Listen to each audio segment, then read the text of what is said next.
This is Daily Armenia, ＳivilNet's daily news digest. Here's what's making headlines in Armenia today. Armenia celebrated its 33rd Independence Day on Saturday, with Prime Minister Nikol Pashinyan pledging to continue fostering the country's security, democracy, and commitment to international law in a congratulatory message. Our country has gone through many trials, wars, thousands of victims, blockade, economic and political crisis, and emigration. The question put in the referendum in 1991 needs to be answered every day with our behavior, manners, and actions, Pashinyan said.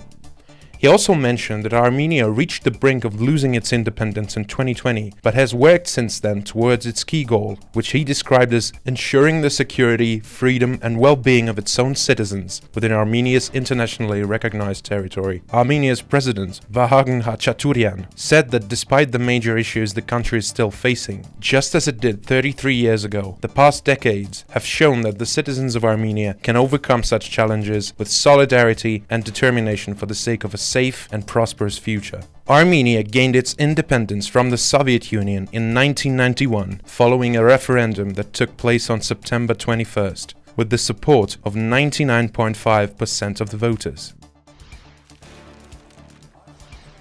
Bagrat Galstanyan, Armenia's archbishop turned protest leader, held a rally with his supporters on Sunday, gathering a crowd of people for the first time since June, announcing a new protest scheduled for October 2nd, Galstanyan reported on Telegram. We have decided that we will resume our active struggle on October 2nd and gather at Republic Square, he said, referring to the main square in central Yerevan. After Sunday's rally, Galstanyan led his supporters to Yerevan's Tsitsernakaberd Memorial, where they paid tribute to the victims of the Armenian genocide. Galstanyan led a series of anti-government demonstrations in Yerevan and other Armenian cities this spring. Along with his supporters, he initially demanded a stop to border delimitation negotiations with Azerbaijan, but later started calling for Pashinyan's removal as well. The protests ended in June after lawmakers from Pashinyan's party succeeded in blocking the opposition from calling a vote to open an impeachment inquiry into Pashinyan.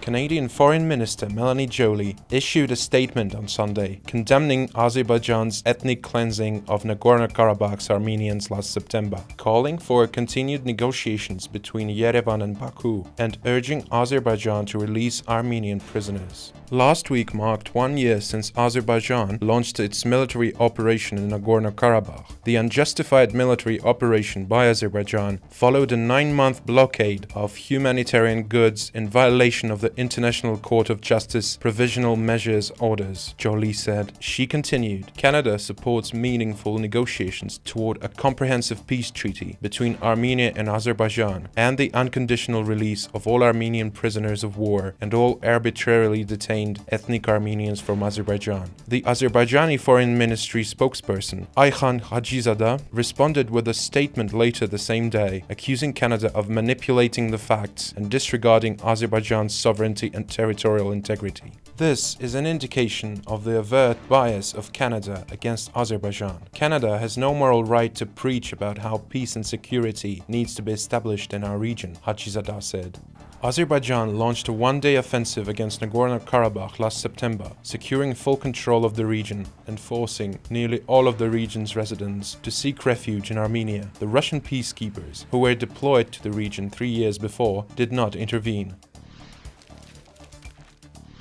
You can also watch the latest edition of our weekly business review, which covers last week's first-of-its-kind visit to Armenia by a delegation from Google, the latest on the ongoing criminal investigation over the collapse of Armenia's state investment fund earlier this year, and Yerevan's ongoing efforts to leave the European Union's aviation blacklist, which prevents any airlines registered in Armenia from operating scheduled flights to the bloc. On top of that, make sure you don't miss the newest live performance by the Lebanese-Armenian band Gurumiran, whom we hosted for an exclusive concert to celebrate Armenia's Independence Day on Saturday. You can find both videos on our website or through the link in the video description below. And finally, the CivilNet number of the day is 2. That is because 2 ethnic Armenians were announced Saturday as ministers in the new French government, led by Prime Minister Michel Barnier. Astrid Panosyan-Bouvet was appointed Labour Minister, while Guillaume Kasparyan became the new Civil Service Minister. France is home to Europe's largest Armenian community. And as always, please follow CivilNet for the latest news and independent reporting from our contributors on the ground here in Armenia.